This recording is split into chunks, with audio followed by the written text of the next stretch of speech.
I'll go ahead and read. So welcome everyone to the, where are we? The December 8th, 2020 redevelopment agency meeting. I guess I should say the board members. Let me read this statement for everybody. This is the council chair determination to hold electronic meetings without anchor location. In accordance with Utah Code 52.3.2074, I have determined that conducting meetings of the Ogden City Council with an anchor location presents a substantial risk to the health and safety of those who may be present due to the infectious nature and potentially dangerous health effects of contracting the COVID-19 virus. This determination is based on the following. The Center for Disease Control and Prevention, or the CDC, has determined that COVID-19 is easily spread between or among people who are in close contact with each other through airborne respiratory droplets and may be spread by people who are non-symptomatic. The state of Utah has developed the COVID-19 Transmission Index through a collaborative effort among state and local health officials, elected officials, the hospital industry, and business leaders. As of December 1st, 2020, Weber County was on the high transmission category, limiting group gatherings to 10 people or less. Based on the foregoing, all public meetings, including work sessions and meetings of the redevelopment agency, will be held electronically through December 31st, 2020. Information on how to connect to the electronic public meetings will be posted on each agenda.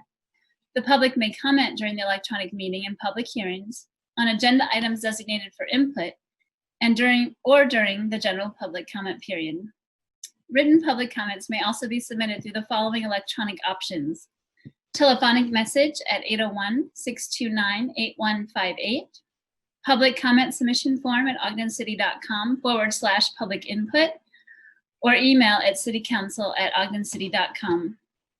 And this statement was issued and became effective December 1st, 2020.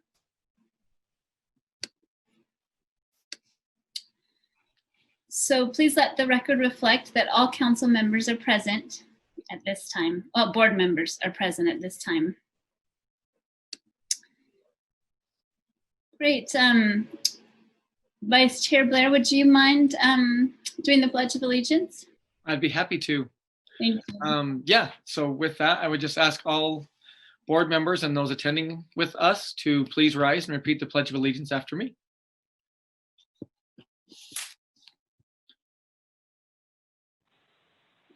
I pledge allegiance to the flag of the United States of America and to the republic for which it stands, one nation, under God, indivisible, with liberty and justice for all.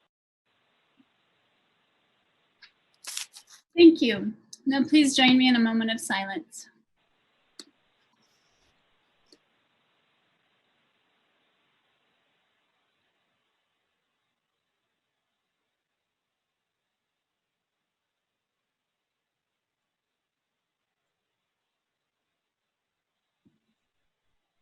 Thank you all. Next on the agenda, we have approval of minutes. We have the regular meeting of May 12th, 2020, as well as the regular meeting of June 9th, 2020, both read by Board Member Lopez. Yes, Chair. I reviewed the minutes and found them to be correct, and I move that we approve the minutes. I'll second. We have a motion by Board Member Lopez, a second by Board Member Heyer to approve the minutes. All in favor? Aye. Any opposed? Thank you. Up next, we have reports from administration. We're inviting Brandon Cooper, the Business Development Deputy Director, to talk with us about the Continental Land Transfer and Development Agreement. Welcome, Brandon. Thank you. Good evening. It's nice to see all of your faces, at least virtually. Thanks for having me. Before you tonight is the proposed resolution 2020-3, which authorizes the executive director to execute a land transfer and development agreement with JF Wonderblock Partners QOZB LLC. So say that fast 5 times, and I think you win the prize. This is something that we have discussed a number of times in work sessions. So tonight, it's my pleasure just to walk you through a little bit of the history of the project, most of which has been summarized very well in your packet by Janine. So thank you, Janine, for that summary as usual. But if I may share my screen, I have just a single slide to illustrate some of the topics that are in the packet, and then just discuss how the LTDA is functioning. So I'm assuming you all see the roadmap screen here. This is just an illustrative example of, again, what's in the packet. It identifies the areas of influence that the RDA board, or excuse me, the RDA staff tends to have in individual projects throughout the city. This applies to projects that are either initiated by the RDA or projects that have come to us via proposal by third parties. Acquisition, master planning, demolition, environmental cleanup, infrastructure, and incentives are generally the 5 areas that we find ourselves participating in as a government body. Wonderblock is no different. We pursued this project as a self-initiated endeavor back in 2016 with the purchase of the Continental Bakery site, the subsequent demolition of that, and the ongoing environmental cleanup that we're pursuing right now. Since then, there has been a lot of energy and attention given to this site from ourselves as staff, and also from third-party developers and design teams on what to do with the project and the property. It's also become a component part of our recently adopted Make Ogden plan. And so these are the things that we have been looking at in terms of assisting the project and making it really become one of the best projects in the city in terms of the land use. We have worked with JF Capital on the master planning as indicated on this roadmap. As I mentioned, we've done site work and demolition to assist with the project. And now we're at the point where we are looking at the incentives that are necessary to make the project feasible. All of these categories are really meant to assist in project feasibility. The RDA's purpose and mission is to assist with projects that aren't usually market feasible for one reason or another. And when we get involved with things like property acquisition and demolition and the conveyance of incentives, those are all for reasons that are necessary to make the project feasible. It's the but-for analysis. That's probably something you've heard before. But for the involvement of the RDA in these areas, then something like this wouldn't generally be feasible to take place. So that's a little context related to why we're here and how we've gotten here. And that brings us to the land transfer and development agreement. This is an agency document that is typical when we look at projects that have a conveyance of land. It's to ensure that once the conveyance of land occurs, that certain development activities take place and certain commitments are made both by the agency and by the developer partner. This land transfer and development agreement really has 4 conditions. So what you're approving tonight is not necessarily the conditions of the agreement. A lot of the things that we'll be studying as a result of the approval tonight, if that takes place, would be the parking structure and the incentives via tax increment, the state court agreement, and the master leasing. All of those things need continual study and analysis. So you won't be approving those actual agreements. You're approving the land transfer and development agreement that sets up the conveyance of the agency property in the event and subject to the successful approval of these 4 agreements in the future. So let me take a moment just to cover each one. The first one is an agreement with the state courts. Right now, they own a portion of the property that is necessary to make the project feasible. And they have indicated to us that they are willing to convey that property to the city or to the agency and allow the agency to then convey that to the developer as part of the overall package in exchange for the agency replacing the 100 parking stalls that would be lost in that conveyance. And so that's something that has been discussed and talked about extensively with the state and with the DFCM. And we have a structure, at least a framework in the LTDA that contemplates how that would take place. But those agreements between the agency and the court are yet to materialize. And so that would be one condition of the LTDA. One of the terms that the state has put in place is that they would want to have those 100 parking stalls replaced in the form of structured parking. And they would like the structured parking to be owned by the agency, not by a developer. They've had some scenarios in the past in other parts of the city, or excuse me, the state, where they have had parking provided to them by a third-party developer, and they've had struggles with that in terms of maintenance and longevity. So they requested that this structure be owned and operated and maintained by the agency. So that is one of the things that we will continually work on, subject to tonight's action. The second agreement would be a participation and incentive agreement. Again, this is an agreement to come in the future. And it's also a typical agreement that you all as the board have seen numerous times. It contemplates the conveyance of tax increment for the purpose of covering any financial gaps in the project. Those gaps might be because of increased construction costs. They could be because excessive land development costs. So that study is being conducted right now by the developer and by the city. And so through the Continental Community Reinvestment Area, the agency has the ability to convey tax increment up until 2039. It would not be contemplated to be a 100% contribution at this point.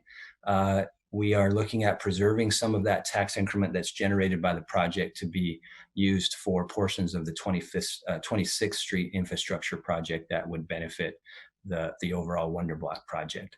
So again, tonight's action would be subject to the final acceptance and approval of that participation and incentive agreement in the future.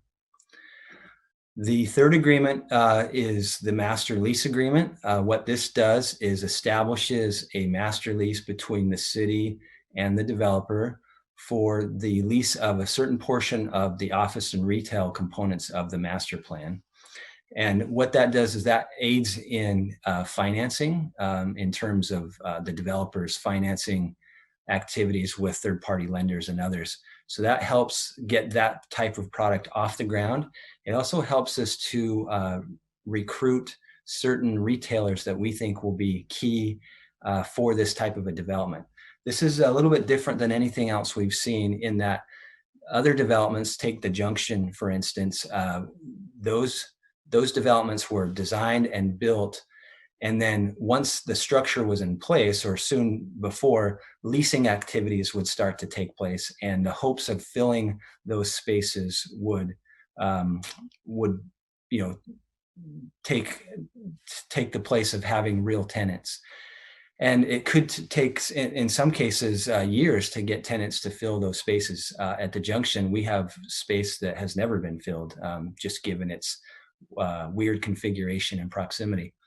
So in this project, it's intended to curate, so to speak, some of the users and tenants of the project in order to open on day one with an experience.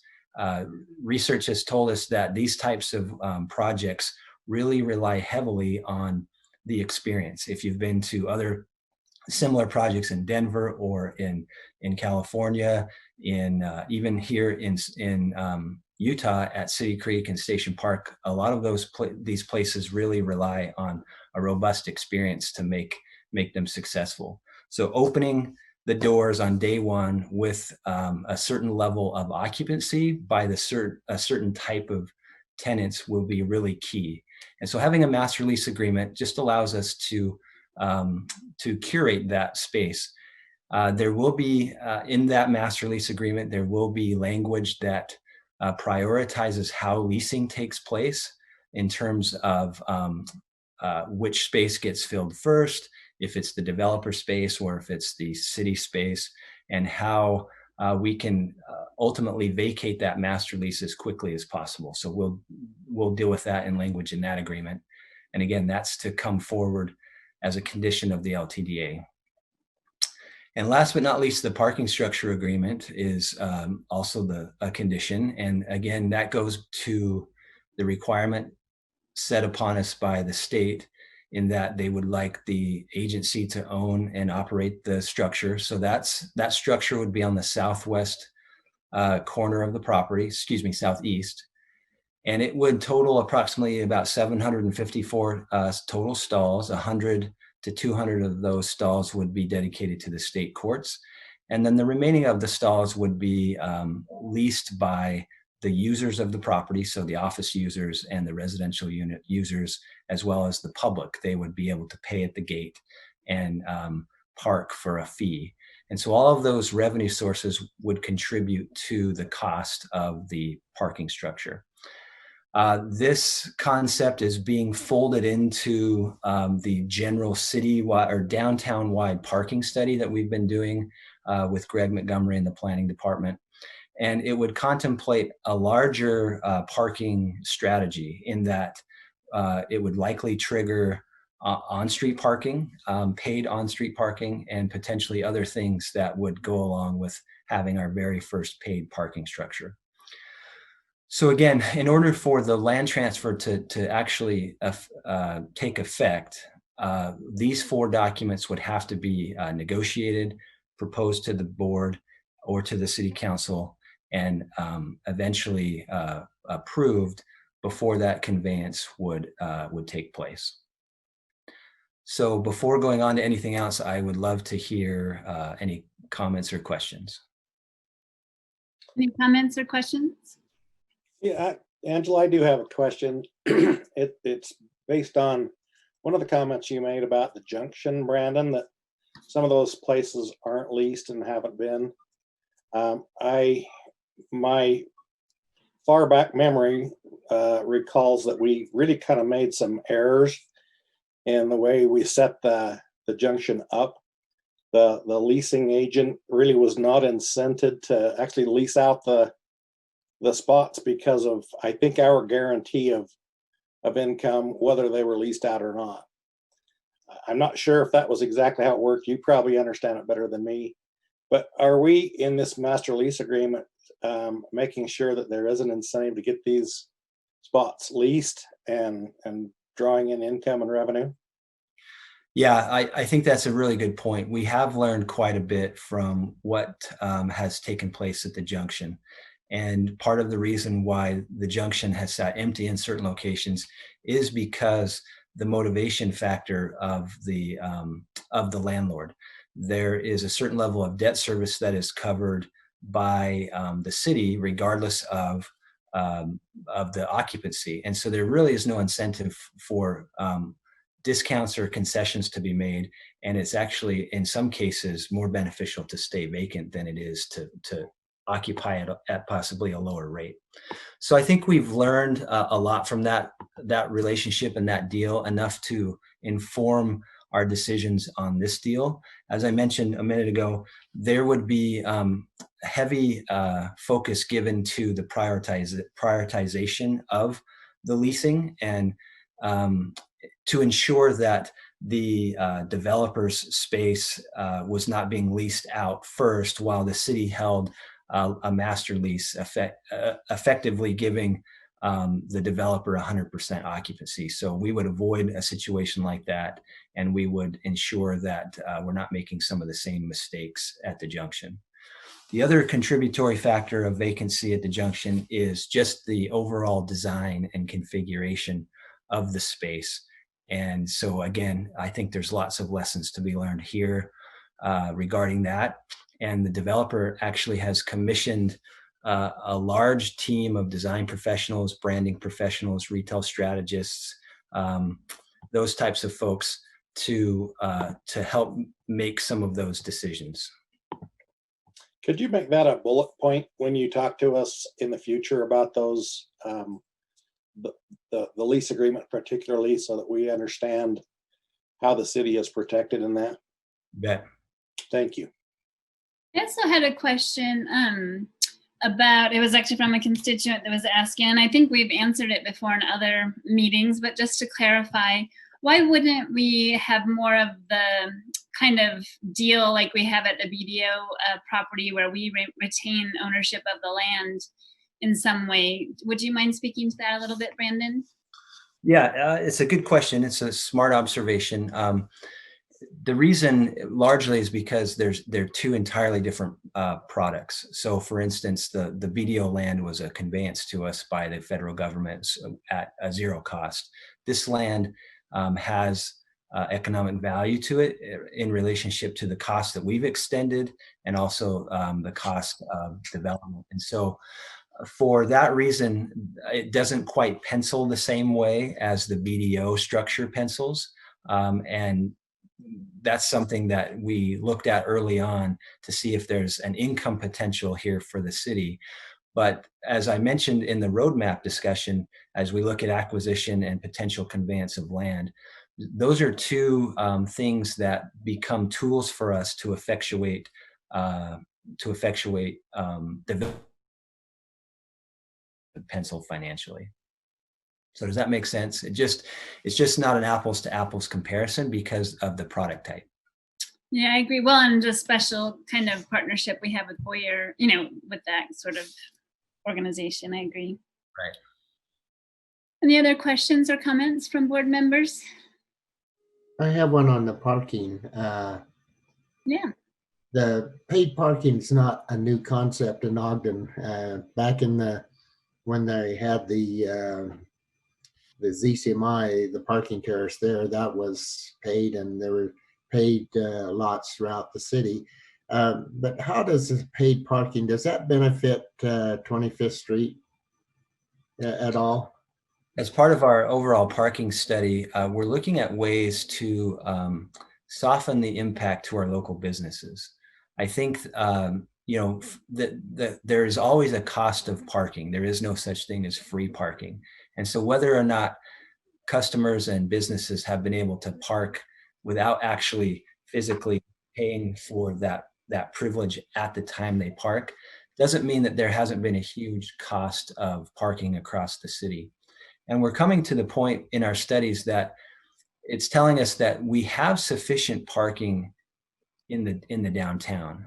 In fact, I can't quote the numbers, I know Greg can, but even in our peak time parking hours, we aren't 100% utilized. And one of the observations has been that even though we have sufficient stalls to serve the individual uses in the downtown, those stalls aren't available in the right areas at the right time. So one of the strategies of the Make Ogden plan is to consolidate the parking, not necessarily grow our number of parking stalls, although that will also happen, but it's meant to consolidate parking, not only to put the right parking in the right place, but also to free up the land that the surface parking lots currently occupy so that we can increase our development density. That harkens back to the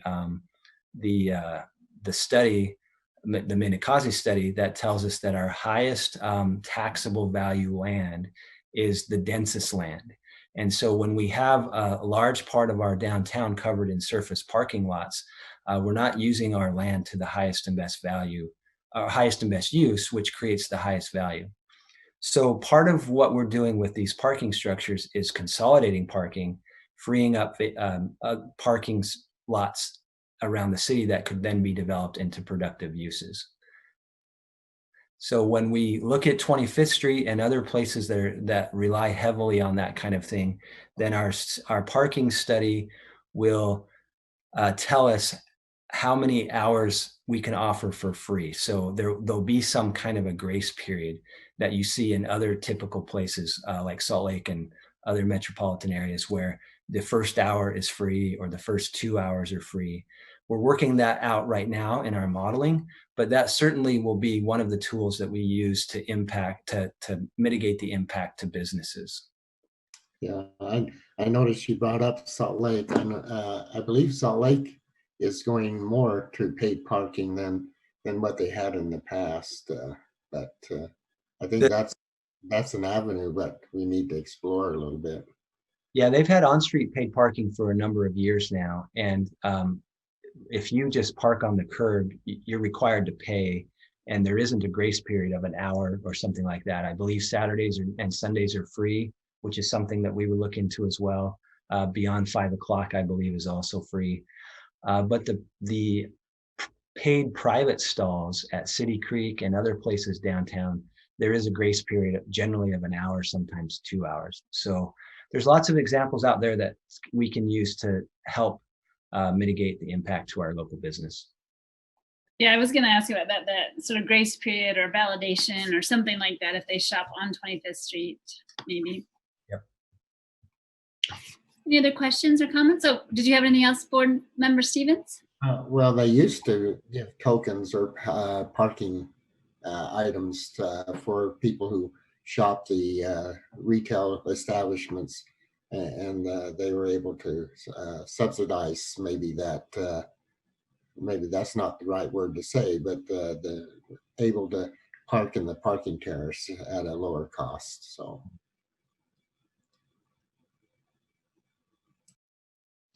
I think you're able to continue, Brandon.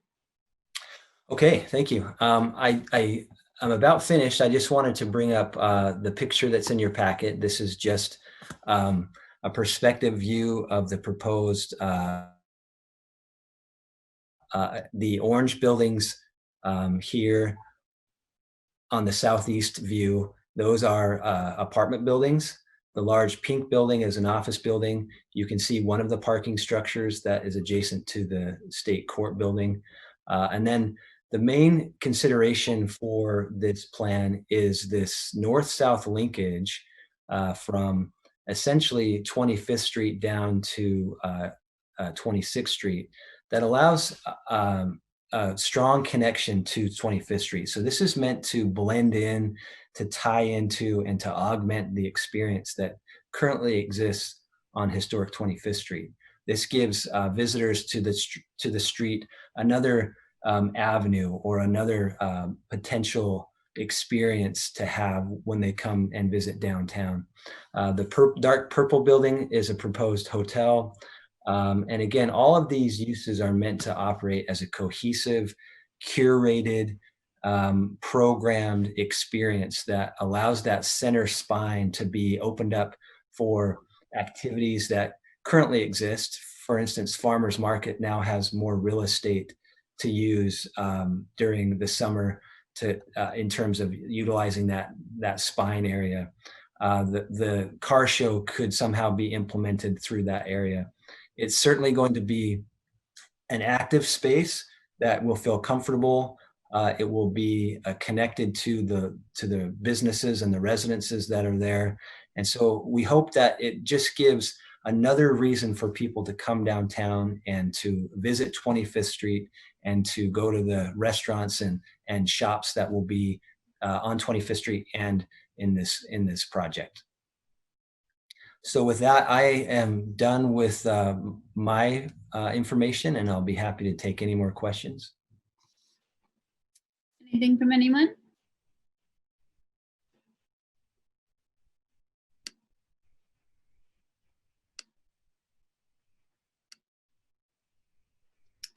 Don't see any at this time, Brandon. Thank you very much. Thank you. So if there's no more questions or discussion, we can go ahead and open up the meeting for public input. Brandon, do you mind explaining to folks, Brandon Garside, I should say, would you mind explaining to folks how they might participate? Not at all. Thank you, Chair. To participate or to provide input on this item to the City Council, you need to be, or to the RDA Board, excuse me, you need to be joining us via Zoom and by using the raise hand feature, which has been enabled, as I double check it again. And then we'll get you in the queue and we can get things started.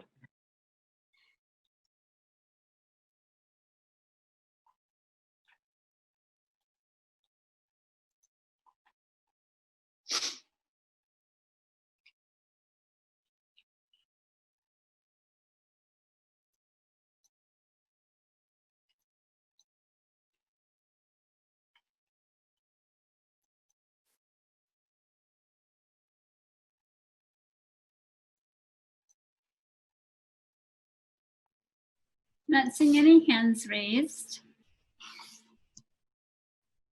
Chair, I believe the developer partner team is here, and I'm not sure if they're having technical difficulties, but I believe they would like to say something in public comment. Sure. Do you know what their name might appear to be? Robert Taylor. Oh, great. Brandon, would you mind allowing them to speak if they'd like?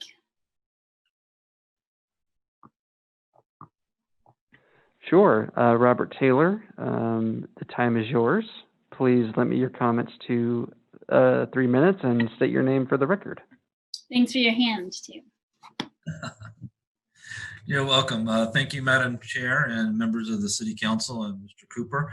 My name is Robert Taylor. I'm the owner's representative for JF Capital and JF Companies, representing WonderBlock. I can just say thank you very much for your time and attention this evening. I myself have not spent as much time as our principal and managing partner, Chad Bessinger, regarding this project, but I think I have met maybe some of you or most of you when you came to Denver, and we hosted you at the Dairy Block.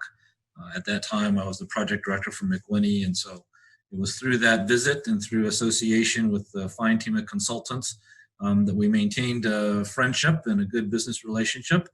And I was happy to join the WonderBlock team in July to help them with this process. This is a very splendid opportunity that you have here. And we are very, very eager and very happy to support the Make Ogden Plan effort, all the time and effort over the past 2 years that you've put into identifying your downtown core area and to strengthen it with the goals and policies that are shown in the Make Ogden Plan. The evolution of the WonderBlock Plan has been just splendid, both from the private sector and the consultants that JF has assembled from throughout the country and locally. And of course, the type of cooperation that we've received from Ogden and its staff members, including their participation in what we call the summit, which was held in mid-September to bring everyone together and discuss this plan. And from this, you see the results that Mr. Cooper had shown you with the conceptual plan of the land uses and the strategic placement of the parking, and of course, embracing all the goals and policies of Make Ogden to kind of create an extension of the 25th Street to make it a valuable asset to the community, which we can all share in. Other than thanking you for this opportunity, we are very committed to this project, and we want to proceed in accordance with good spirits and valuable contributions to make to the Make Ogden Plan to make this really become a reality, and not just a plan or document that sits on a shelf, but to actually work with execution and work with a deliberate nature. That's all I have to say, but if Mr. Bessinger is on, my client, I'll yield my time to him. Thank you, Robert. I guess, yeah, it looks like Chad might have already been part of the panel. Would you like to make comment? Sure, yeah. Can you guys all hear me? Yes. Great. This is Chad Bessinger. I'm a principal of JF. It's funny, as a developer here locally in Utah, it typically doesn't take us that long to get to a concept plan. But this has kind of been 3 years in the making. And there's been many times where we've put pencil to paper and we've just kind of ripped it up or crumpled it up and thrown it across the room and started over. And I'll tell you what, when we compiled the professionals that we did that have done similar type projects, and they all came and they all visited Ogden, got to know your city, got to know many of your staff. It didn't take us long to come up with what we believe is the best plan possible for this site. And I can't tell you how excited we are as at JF to be a part of this. We've enjoyed working with all of your staff members, with the mayor, with Brandon Cooper. Everybody within each of your departments has been great. And as Brandon has said, there's still 4 agreements to go. This is kind of the first. but it really sets the stage of a super successful project, and we're excited to do that. We've got a lot of staff within JF that live in and around Ogden, and so they're obviously super excited about this, and we've got quite a few people in our company that graduated from Weber State. So this is kind of your home team. We feel very fortunate to be a part of this, and really have people want to come to Ogden to have a great experience. And I think that's what we can provide with this plan. Well, thank you so much. Is there any other public input, or would anybody else like to give any public input?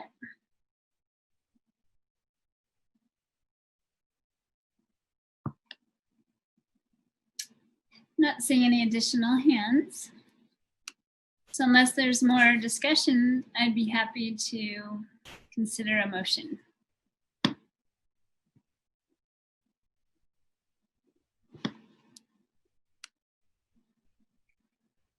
Chair, I'll make that motion that we adopt proposed resolution 2020-3. I'll second it. Okay, we have a motion by Board Member Heyer and a second by Board Member White to adopt proposed resolution 2020-3. Board Member Nadolski, Aye. Board Member Heyer, Aye. Board Member Lopez, Aye. Board Member Stevens, Aye. Board Member White, Aye.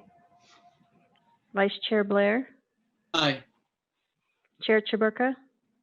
Aye, and that passes. Thank you again for all of your work on this, Brandon. Thank you, everyone. Appreciate it.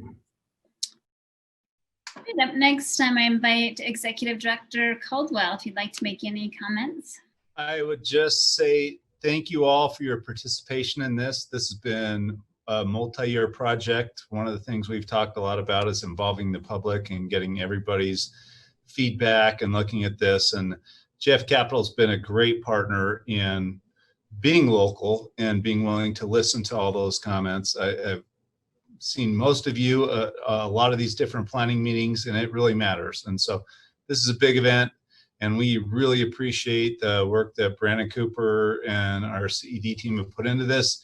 But we really appreciate those that are making investments and willing to see the vision of what's happening in downtown, and appreciate all of your support. It means the world to all of us that have put so much time and energy and effort into this. And thank you all very much for being involved in the process. That's what really matters. So thank you very much, and I'll leave it at that. Thank you. Any other board members like to make comment? Chair, can I take a few minutes? Please. I also would like to thank Brandon for his work on this. And as we go into the holiday season, remember to shop in Ogden. That's important to us. And Chad mentioned, Bessinger mentioned that a lot of their employees and associates are associated with Ogden, so we encourage them to come in and enjoy the shopping here in Ogden. The other thing is, I'd like to thank the administration for the pies they delivered today. They looked great. And last comment is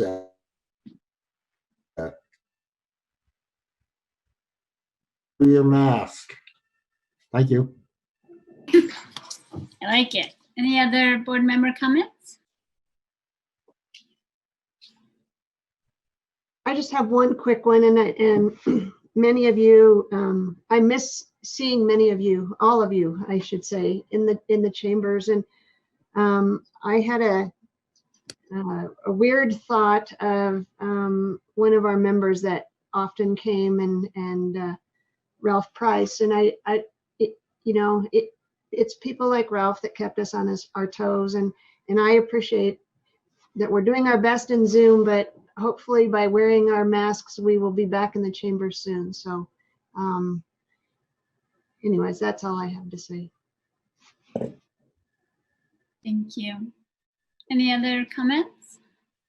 I'm just really eager to get going on this Wonder Block. I think that has some, I have some pent up excitement about that. I hope I live long enough to see it clear through and be able to enjoy it. These things do happen a little slower than I think we wish it would, but looking forward to it.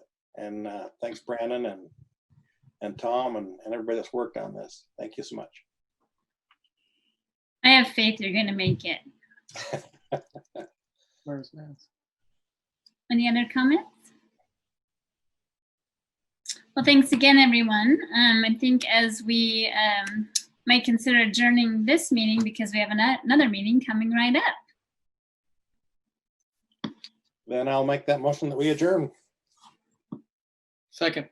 We have a motion by Board Member Heyer, a second by Vice Chair Blair to adjourn. All in favor? Aye. Aye. Any opposed? Thank you. It might take just a moment to reset for the recorder, so we'll just give it a moment here.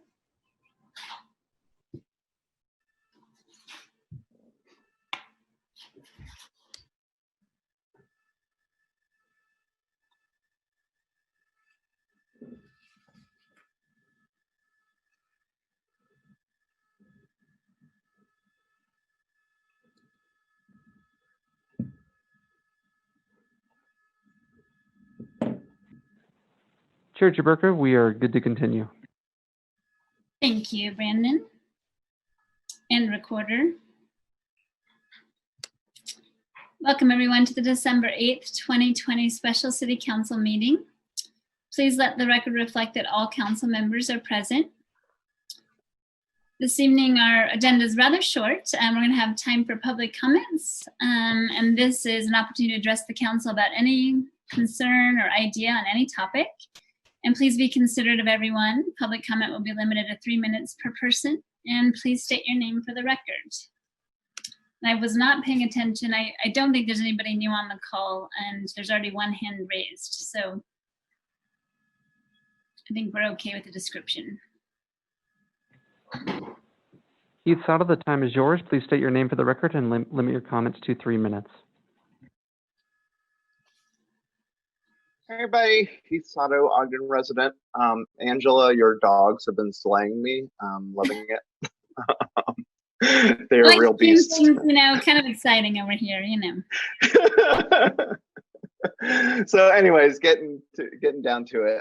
When I spoke last week, I just asked why we haven't had recycling for over a year now and why we couldn't review this new tech via Zoom or something. I also said I found it upsetting that all the recycling for the whole city keeps going into a landfill where it will stay forever. I think everyone is and should be upset about that, regardless of the reason. I asked for more clarification, that's all. And Councilmember Heyer provided as much as he knew. I appreciate that and I thank him for it. After he did his best, the mayor decided to be defensive again instead of helpful and suggested I accused him of not caring. I honestly don't know if he cares or not, but I never said that. I will say that he clearly doesn't care about informing anyone about the situation because I emailed the city, every single city council member and the mayor 3 weeks ago on November 18th about a broken link about recycling on the city website. The title of that email is Recycling Info on City Website Link Broken. It's very clear what it's about. Currently, the city's website still has a page about recycling that just says recycling is currently on hold and has a link to, quote, read more. When you click read more, we still get we apologize, we could not reach your desired destination. In other words, the link is still broken, has been for a long time, and I wouldn't have to ask so many questions here if you just fix the broken link on the city website that I told you about weeks ago. Not one person from the city got back to me. The mayor himself has never once responded to a single email I've sent him, let alone even acknowledge receipt of one of my emails. I will say this, if you want to give people the impression that you actually care, then respond to the constituents that pay your exceptional salary with their tax dollars. That link has been broken on the city website for a long time, and I informed you of it 3 weeks ago. You've still done nothing about it. How am I supposed to believe you when you say you care if you can't even address the simplest little things that would help inform the citizens of Ogden? Please spend less time complaining about being held accountable and more time earning your salary. Thank you.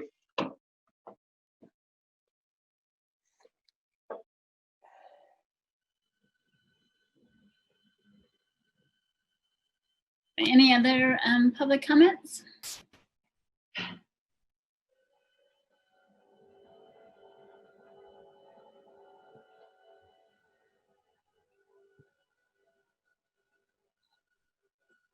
Not seeing any at this time.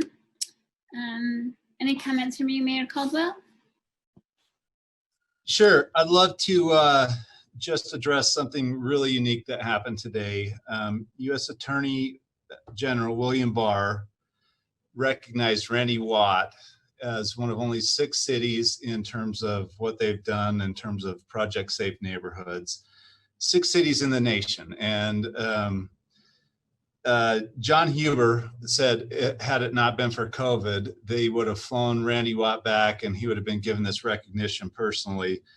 But what they've done is amazing. And as always, the chief deferred to his team, but it's an amazing honor. In the last 3 years since we instituted Project Safe Neighborhoods, we've had a 29% reduction in Part 1 crime and a 24% reduction in violent crime. And Chief Watt called out all the local agencies, all the other people that have contributed so mightily to this. It's an enormous accomplishment. And I appreciated that Councilmember Heyer was there. He got to hear and see some of that, but all the media was there. It was a great honor for our police department and the men and women that work for him. And credit to Chief SWAT leadership and those dedicated public servants that we have. It was a really, really fun and cool thing to see. And I just want to call them out for the work that they've done in making our community safer and providing safe places for people to come and to go and to congregate and to do the things that we can, that we've loved being a part of Ogden. We need to recognize that being one of only 6 cities in the entire United States recognized for that is a huge credit to his leadership and to the public safety people we have that make sacrifices every single day. We love and appreciate them. And it was a really cool honor to see Chief Watt given. And I really appreciate and won't take would be, I'd feel terrible if I didn't take the opportunity to just reiterate that and present that. We had all the news media there and everything else, but it was a real honor for him. And I hope we all get a chance to appreciate and respect his efforts there. Thanks, Mayor Caldwell. And thanks, Councilmember Heyer, for representing for us. If I might just add that that was a great honor to be there. It was a very small group that was invited due to COVID. It was an honor for me to represent the council. I took a close-up of the letter. If any of you want to read that, I would be happy to send that over to you. It was great in the honor that it gave Chief Watt and our police department for that Project Safe Neighborhoods. And we are the beneficiaries of that great leadership and that great collaboration. I was glad to be there. Thank you for allowing me to do that. Thank you. Any other council member comments?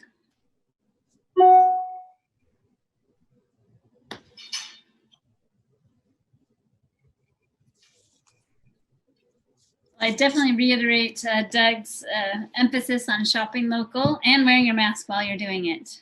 Appreciate that, Councilmember Stevens. So next on our agenda is to consider going into a closed executive session. And just so the public's aware, we will adjourn from that. Right after that closed session, there will not be any additional business on the agenda after that. Chair, I'd make the motion then that we adjourn into a closed executive session pursuant to one or more of the provisions listed in the agenda. Second. We have a motion by Councilmember Heyer and a second by Vice Chair Blair to adjourn into closed executive session. This is a roll call vote. Councilmember Heyer, Aye. Councilmember Lopez, Aye. Councilmember Nadolski, Councilmember Stevens, Aye. Councilmember White, Aye. Vice Chair Blair, Aye. Chair Chaburka. Aye, and that passes. Thank you, everyone.